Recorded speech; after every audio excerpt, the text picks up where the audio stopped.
Thank you, Presiding Officer. May I begin by echoing my opening remarks and thank Richard Leonard and the Public Audit Committee for their resolute scrutiny of Scotland's ferry sector. Can I also add my thanks to the Auditor-General and his team for the quality and depth of their work over recent years. Their scrutiny has enabled debates such as the one we have held here today, and I think that this Parliament can be proud of the role it has played in improving the way in which the Scottish Government manages its strategic commercial assets and delivers vital services to our communities. I had hoped, though, that whilst we were undoubtedly going to hear a variety of different opinions today, that this Parliament should have been united in its determination to support island communities and retain the proud tradition of shipbuilding on the Clyde. As Willie Coffey said, and I pay tribute to Willie Coffey and Colin Beattie, as I do all other members of committees of this Parliament, who consider the evidence that is before them and take judgments based on that evidence. And I thank them, and I think it is shameful that those contributions are denigrated, because, as he said, this issue has become so polarised and politicised that unfortunately I don't even think that I can say that the proud tradition of shipbuilding on the Clyde is supported unanimously in this Parliament. But I can assure colleagues we are committed to expanding and improving the resilience of lifeline services provided to island communities. And Alistair Allen pointed out, Alistair Allen pointed out in his excellent speech why that is so important. We are committed to securing a sustainable and successful future for the Yard, and committed to providing opportunities for future generations to learn and practice skills and trades that can define our future as much as they distinguish our past. And in that regard, I also want to thank Paul Sweeney for his contribution, his speech, and in particular his reference to raising our eyes and asking if we want to see commercial shipbuilding on the Clyde in future. I can assure him and colleagues that we do. We want a yard to improve productivity and compete successfully for new work as it becomes available. And in that regard, I also agree with Neil Bibby's contribution in terms of his plea for greater accountability and responsibility to deliver the ferries.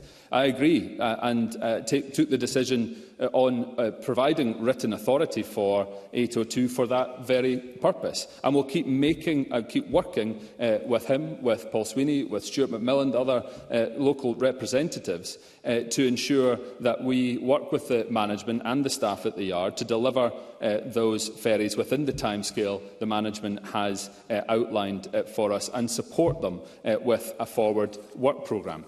So I am also encouraged that in his evidence to the Public Audit Committee last week, David Tideman, the Chief Executive of Ferguson Marine, suggested that there was at least £250 million of work available for the Yard to compete for. That is a prize worth fighting for. And I know that this Parliament will support the efforts of the workforce to attract as much of that business as possible. Of course. Paul Sweeney. Thank the Minister for giving way on that point. There's lots of shipbuilding work out there in the world to be won. The point is Scotland won't win any of it unless we have competitive facilities that are invested in, no investments taking place in Ferguson or an alternative shipbuilding location in the area. And there's no builders' refund guarantees available in the Scottish economy right now. So what are we going to do to fix those fundamentals so we can win some of that £200 million plus business and get some work into those yards? Cabinet Secretary. I thank Paul Sweeney for that contribution. I'll absolutely consider his point around financing. And we are considering the request that has been made for capital investment into the Yard. He's right that in order to ensure greater productivity in the Yard, there needs to be investment. We've got difficulties with regards to that, as he will be aware, around ensuring state subsidy. We need to be careful around what we do there, but we're taking those considerations, and he can, and other colleagues should rest assured that we will do what we can to make sure that that yard is competitive as possible. As Rona Mackay said, my decision to provide a written authority to continue building Hull 802 at Ferguson at Marine Port Glasgow was a clear demonstration of the Government's determination to give the Yard the support it needs to create a successful future. I say to Craig Hoy and Brian Whittle that narrow value for money assessment, as they know, does not consider, as I'm sure they would support me in placing significant value upon the impact on the Yard and the local economy, and of course the island communities who have to be at the centre of these considerations. I took a decision that was in the interests of our island communities first and foremost, a decision that would protect them from the potential delay of up to 2.5 years that would have followed. Had we decided to go through the complex, time-consuming process of procuring an alternative vessel. And of course, I took a decision that was in the interest of the Yard, its dedicated workforce and the community in and around Port Glasgow. They have been through a lot over the past few years, and I wanted to give them a degree of certainty and provide a platform upon which they can build a successful future. I'll give way briefly to Mr Simpson. Graham Simpson. Thank the Cabinet Secretary for giving way. Is he prepared today, as he's not been previously, to say how much it will cost to complete 802 at the Yard? Cabinet Secretary. The information in terms of the estimation from the Yard is in the public domain already. And of course I will do what I can, as I've committed to doing both at committee previously and today, to look at what more information can be published going forward. No, I know that the decision that I took was without. I need to watch my time. I'll see if I can come back to Mr McMillan if I've got time before I conclude.